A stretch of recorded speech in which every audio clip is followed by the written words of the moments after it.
Love you all. हाँ, अभी Nikhil sir का मेरे को कॉल आया था, मैं उठा नहीं पाया क्योंकि मैं खुद दूसरी क्लास में था। आ जाओ भाई, बता दिया सर ने मेरे को। हाँ, बता दिया। ठीक है, निखिल सर ने मेरे को बता दिया, मैसेज आ गया था कि आप लोगों ने ज्यादा दिमाग की दही कर दी है सर की। ठीक है। मुझे हंसी इसलिए नहीं आ रही कि तुमने सर के दिमाग की दही करी है।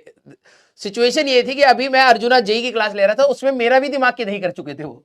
मैंने भी अर्जुना जेई को अभी धमकाया है। ठीक है, इनडायरेक्टली मैंने भी उनको अभी धमका के ही आया हूं, तो मैं खुद इरिटेटेड था। ऊपर से निखिल सर का मैसेज आ गया कि मैंने अभी अर्जुना नीट में धमकाया है। ठीक है, हाँ, तो बच्चों को इग्नोर करना, इरिटेट करेंगे। तो मैंने कहा मैं तो खुद ही इरिटेट करके आया हूं। हाँ, लेकिन चलिए कोई नहीं, हाँ, होता रहता है। तो अभी मेरे को खुद अर्जुना जेई में मैंने अभी डोज दिया है उनको। ठीक है, क्योंकि आज उनका एडवांस का लेक्चर था तो उन लोगों को समझ नहीं आ रही थी। हर चीज में गिव अप, हर चीज में इजी वे आउट, हर चीज में कंफर्ट जोन चाहिए। हाँ, बैकलॉग बना करके बैठे हुए हैं और फिर कह रहे हैं कि सर हमको समझ नहीं आ रहा। तो फिर कहां से समझ आएगा भाई, है? तो मैं, जहां निखिल सर तुम्हें धमका रहे थे, मैं अर्जुना जेई वालों को धमका रहा था। तो अभी शायद वहां पर फैदल सर गए हैं, ठीक है, या तरुण खंडेलवाल सर गए होंगे अभी अर्जुना जेई में, तो वो उनको भगा रहे होंगे। अब वो तरुण सर को कुछ नहीं पता है। हाँ, वो कह रहे होंगे राजवंश सर को फोन करो, राजवंश सर को फोन करो। हाँ, मुझे पता है। यस, तो ये है, नॉर्मल है आप लोगों के अंदर। एक्चुअली में क्या है कि अभी दिक्कत बस यही है कि आप लोगों में 10th क्लास में चलो जो भी है कंटेंट वंटेंट जो भी है, लेकिन आप लोगों को मेहनत करना तो सिखाया एटलीस्ट, है ना। 10th तक की दिक्कत यह है कि बहुत इजी वे आउट से आपको मार्क्स मिल जाते हैं, तो आपको लगता है ऐसी ही चीजें चलेंगी। और 11th 12th में आती बिल्कुल अचानक से सिचुएशन पलटती है, क्योंकि आपको बहुत सारी चीजें सोचनी पड़ती है ना। तो अब उसकी आदत ही नहीं है। कुछ बच्चे जो सिंसियर होते हैं वो समझ जाते हैं कि यार सिचुएशन बदली है, सिचुएशन थोड़ी टेंस हुई है, तो हमें भी उसी तरीके से ढलना चाहिए। तो जो बच्चे ढल जाते हैं वो कहीं ना कहीं बेटर कर जाते हैं। जो बच्चे इस चीज को समझ ही नहीं पाते कि सिचुएशन थोड़ी सी टफ हो चुकी है। अब कंटेंट आप देखेंगे तो केमिस्ट्री में आपका या बायो में आपका या फिजिक्स में आपका वैसा नहीं चल रहा है जैसे आप लोगों ने पहले सोचा था, है ना। तो जो बच्चे ढलते हुए जाएंगे कि हाँ यार सिचुएशन टफ हो रही है तो थोड़ा सा और मेहनत करनी पड़ेगी, चीजों को याद करने के लिए बहुत सारा डेटा हो रहा है, बायो में भी बहुत सारा है, केमिस्ट्री में भी है और फिजिक्स में भी है, तो मेहनत हमें बढ़ानी पड़ेगी।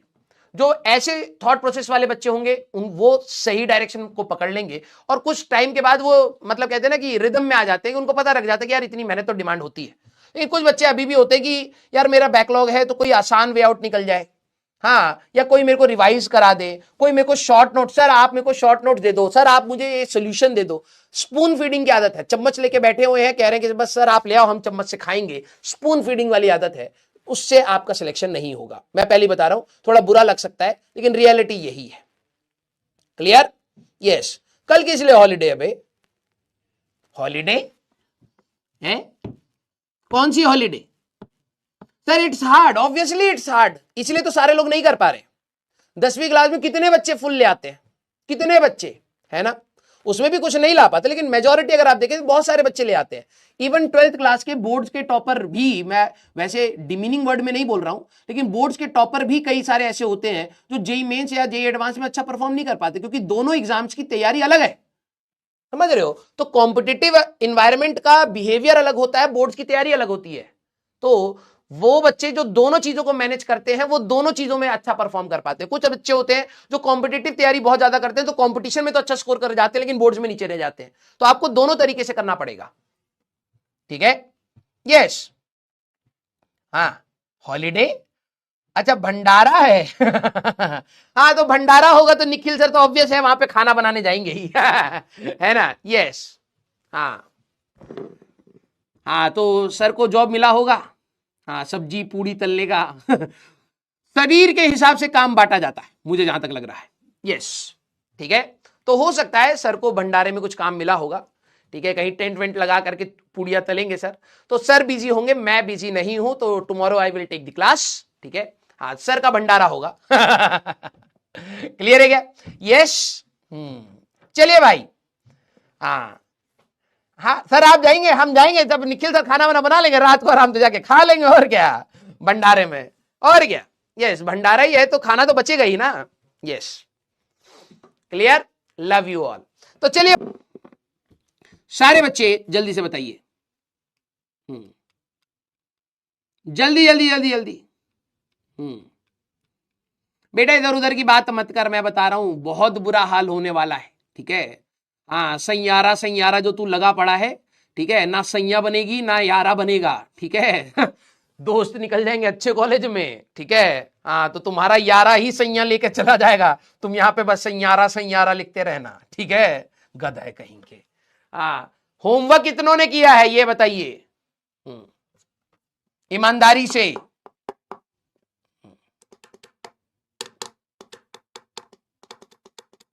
ये क्या दो कौड़ी के जेंजी निब्बा निब्बी कहेंगे, सैयारा सैयारा अभी भी लिखे पड़े, ठीक है।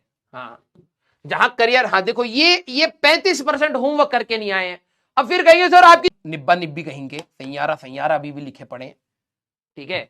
हाँ, जहां करियर, हाँ देखो ये 35% होमवर्क करके नहीं आए हैं, अब फिर कहिए सर आपकी स्पीड बहुत तेजी से पढ़ा देते हो। पढ़ा इसलिए रहा हूं क्योंकि होमवर्क है वो डिस्कशन जब हम करेंगे तो ऑब्वियस सी बात है थोड़ी स्पीड रहेगी। हे राम, कब सुधरोगे भैया, कब सुधरोगे हैं। और अच्छा, आपको क्या लगता है इस तैयारी से आप डॉक्टर बन जाओगे हैं? आपके पेरेंट्स आप पे बहुत ज्यादा उम्मीद कर रहे होंगे, बिलीव मी, ठीक है। आपके पेरेंट्स आप पर बहुत ज्यादा उम्मीद रख करके बैठे हैं, और शायद आप वो चीज अभी नहीं फील करोगे, जिस दिन रिजल्ट आएगा ना उस दिन आपको बताने में ही पता लग जाएगा कि कितना फील कर रहे थे वो, ठीक है। अप्रोक्सीमेटली 40% बच्चे हैं जो होमवर्क नहीं कर रहे हैं, ठीक है। सॉरी से तेरे आंसर नहीं आएंगे, सॉरी से तेरा सिलेक्शन नहीं होगा, मेरी बात मान लो। सर दोनों ही टीचर आकर के आज हमको डांट रहे हैं, हाँ तो डांट खाने वाला काम करोगे तो डांटेंगे, जिस दिन तुम सिलेक्शन लेकर के आओगे तो अप्रिशिएट भी करेंगे भाई। बेटा देखो, एक हार्ड चीज बोल रहा हूं, फिर उसके बाद हम लोग क्लास स्टार्ट करेंगे और सीरियस नोट पे क्लास स्टार्ट करेंगे, ठीक है। ठीक है, मैं थोड़ी सी स्पीड कम कर लूंगा, लेकिन हम लोग अपने लेक्चर्स का डिलेज नहीं बना सकते, मैं पहले ही बता रहा हूं, ठीक है। क्योंकि मेरे पास इतने क्लासेस का लोड है कि मैं, तुम कहोगे सर आप इतने बजे क्लास ले लो, मैं नहीं ले पाऊंगा क्योंकि मेरी ऑलरेडी कुछ और क्लासेस की कमिटमेंट है, समझ रहे हो। तो हमें इन्हीं क्लासेस को बेस्ट यूटिलाइज करना है और उसके लिए आपको पढ़ के आना पड़ेगा, क्लियर। आपके पेरेंट्स, सही बता रहा हूं बेटा, आपको शायद नहीं पता होगा, हर पेरेंट अपने बच्चे के लिए अच्छा ही सोचता है, और वो कहीं ना कहीं मान के चल रहे होंगे कि भाई तू तेरा ऑनलाइन में एडमिशन कराया, तेरा ऑफलाइन में एडमिशन कराया, कुछ बच्चों ने ऑफलाइन भी लिया होगा, वो मान के चल रहे होंगे तू सही डायरेक्शन में मेहनत कर रहा होगा।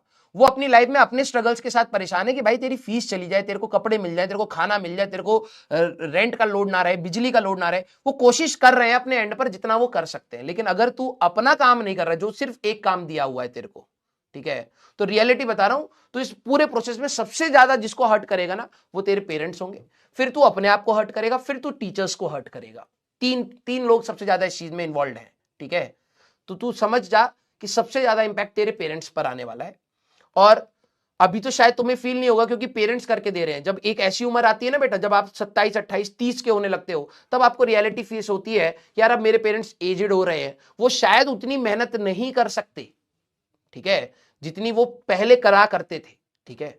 तब आपको ना तरस आएगा कि यार काश मैं इतना काबिल होता कि यार आज मैं अपने पेरेंट्स को कहता कि पापा आप रेस्ट कर लो, कोई नहीं, आप रिटायरमेंट ले लो, आपसे नहीं हो पा रहा कोई दिक्कत नहीं, मैं समझ पा रहा हूं और मैं कर ले जाऊंगा। ये बोलने के लिए ना बहुत मेहनत लगती है, समझ रहे हो। और मैं अपने पेरेंट्स की कहानी से ही तुम्हें ये बात बता रहा हूं, ठीक है, कि मैं आज अपने पेरेंट्स को, अपना पेरेंट्स के सारे, मेरे पापा का बिजनेस सब मैंने बंद करवाया। पता क्यों? इसलिए नहीं कि मेरे को उनका बिजनेस नहीं पसंद, इसलिए क्योंकि I want him to rest. बहुत हो गया भाई, बहुत स्ट्रगल देख लिए, बहुत मेहनत कर ली, बहुत पढ़ लिया, बहुत काम कर लिया, अब रेस्ट करो, इंजॉय योर लाइफ। पूरे लाइफ में उन्होंने सिर्फ हमें पढ़ाने लिखाने इस चीज में ही लगे रहे, ठीक है। तो मेरी रेस्पॉन्सिबिलिटी बनती है कि ठीक है, आज मैं जब यंग हूं तो मैं दिन रात काम करने के लिए तैयार हूं, तो मेरे पेरेंट्स को एटलीस्ट रिलैक्सेशन रहे।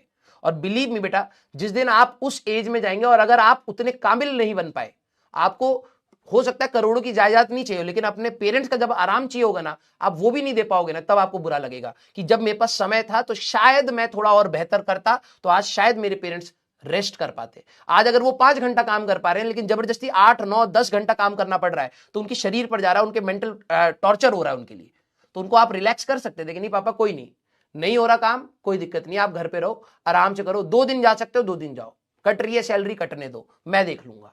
ये वाली चीज ना बहुत मेहनत करनी पड़ती है, कमानी पड़ती है बेटा, समझ रहे हो? तो प्लीज जब आपके पास समय है तो प्लीज उसको एक पॉजिटिव वे में यूटिलाइज करिए बेटा।